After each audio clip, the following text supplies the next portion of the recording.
Assalamualaikum warahmatullahi wabarakatuh. Sahabat, kembali lagi dengan Tumpal Daniel Putra Siliwangi.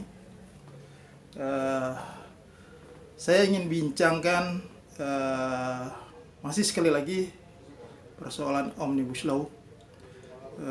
Pro dan kontra masih mewarnai perbincangan di masyarakat. Memang ini adalah hal yang baru. Pengenalan Omnibus Law baru katakanlah beberapa bulan ini.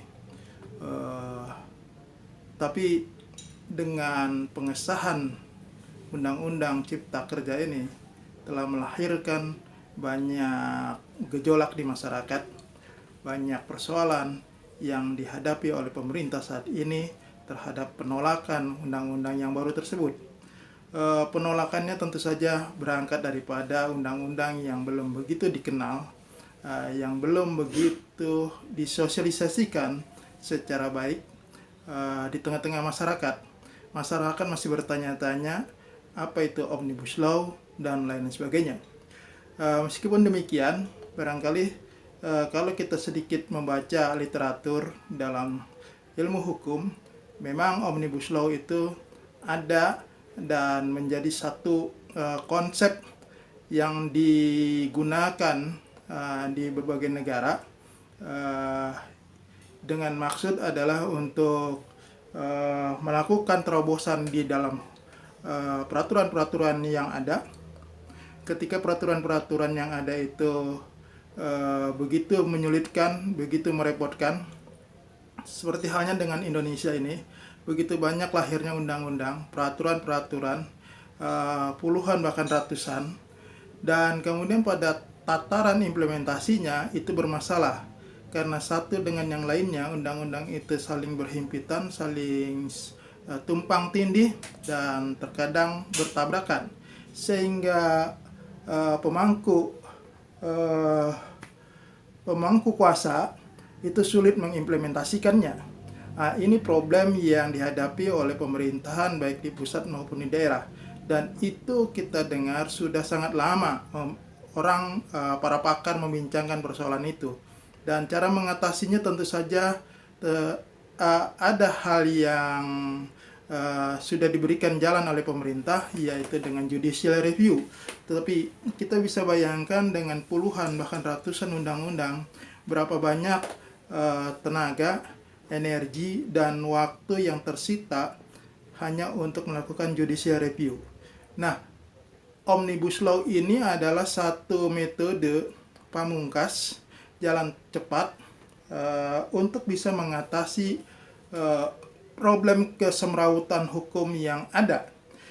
Artinya dengan Omnibus Law itu undang-undang yang ada itu yang berhimpitan, yang bersinggungan dan simpang siur tumpang tindih itu bisa diatasi dengan cara melahirkan satu undang-undang baru yang mereduksi dari undang-undang yang lainnya. Seperti Undang-Undang Cipta Kerja yang sekarang ini, itu yang terdiri dari 11 klaster dan kemudian membahas dan mereview dari lebih 77 undang-undang yang ditampung di dalam satu undang-undang Cipta Kerja ini. Tentu saja memang menjadi jalan pintas bagi pemerintah untuk bisa mengatasi persoalan-persoalan yang ada tersebut. Dengan harapan tentu saja simpang siur peraturan dan perundang-undangan itu dapat diatasi, dan kemudian target daripada undang-undang itu sendiri bisa dijalankan. Nah, itulah tujuan yang sesungguhnya bagus dan baik untuk bangsa dan negara. Cuma persoalannya adalah ketika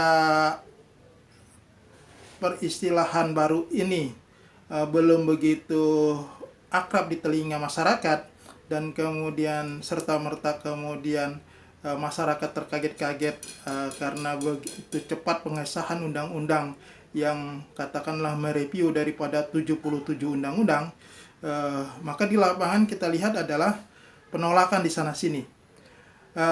Lepas daripada pro dan kontra itu, bagi kita sebagai anak bangsa, tentu saja kita ingin mengharapkan sesuatu yang baik, ada jalan tengah, solusi yang baik untuk kemaslahatan bersama.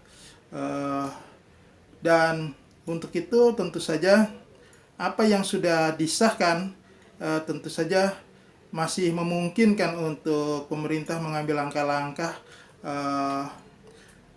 secara konstitusional, baik yang dilakukan oleh masyarakat maupun pemerintah tentu saja, misalnya dengan judicial review ataupun mengeluarkan perpu dan lain sebagainya.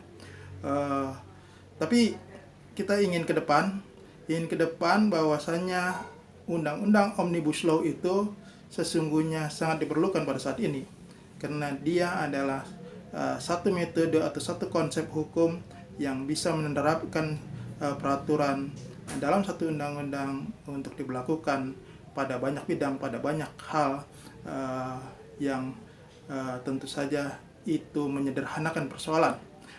Menyederhanakan persoalan dalam pengertian adalah untuk memudahkan implementasi di lapangan, sehingga target daripada undang-undang itu dilahirkan untuk kepentingan bangsa, untuk kepentingan masyarakat dan negara itu bisa cepat teratasi. Sahabat, saat ini pemerintah sudah menyiapkan paket undang-undang yang bersifat Omnibus Law, bukan hanya undang-undang Cipta Kerja yang baru saja disahkan, tapi masih ada dua lagi RUU yang bersifat Omnibus Law. Yang pertama adalah RUU tentang penguatan perpajakan dan perekonomian nasional, dan yang kedua adalah RUU penguatan keuangan negara. Tentu saja kita ingin kedua RUU ini bisa diselesaikan juga dengan sempurna dan baik, dan tentu saja tidak lagi menjadi kontroversi.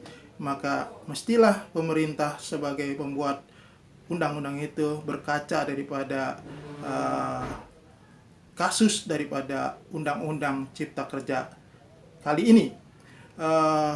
Yang kita maksudkan adalah agar undang-undang Omnibus Law ke depan, yang sementara ini adalah 2 RUU, itu bisa betul-betul pemerintah melibatkan banyak pakar dari berbagai sektor yang akan bersinggungan di dalam undang-undang yang akan dilahirkan tersebut.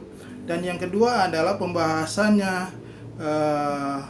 harus bisa melibatkan partisipasi publik secara luas dan terbuka, dan kemudian juga proses-proses pengambilan keputusan tahap demi tahap di lembaga DPR RI itu secara transparan, dan juga dibarengi dengan sosialisasi yang intensif oleh pembuat undang-undang ataupun partai-partai yang terlibat di dalam pengambilan keputusan tersebut kepada masyarakat secara intensif, sehingga masyarakat beroleh informasi yang banyak, sehingga menghasilkan pemahaman yang bagus, dan pada gilirannya tidak lagi menimbulkan kontroversi. Karena kontroversi tentu saja akan menguras tenaga kita sebagai bangsa dan sebagai negara itu terlalu besar dan terlalu mahal biayanya. Maka kita berharap segalanya, sesuatunya bisa berjalan baik, dan kita bisa menerima semua keputusan itu dengan lapang dada, dan kemudian kita bisa menjalankannya dengan baik untuk kepentingan bangsa dan negara. Sahabat, demikianlah barangkali obrolan atau bincang saya pada malam hari ini. Terima kasih. Assalamualaikum warahmatullahi wabarakatuh.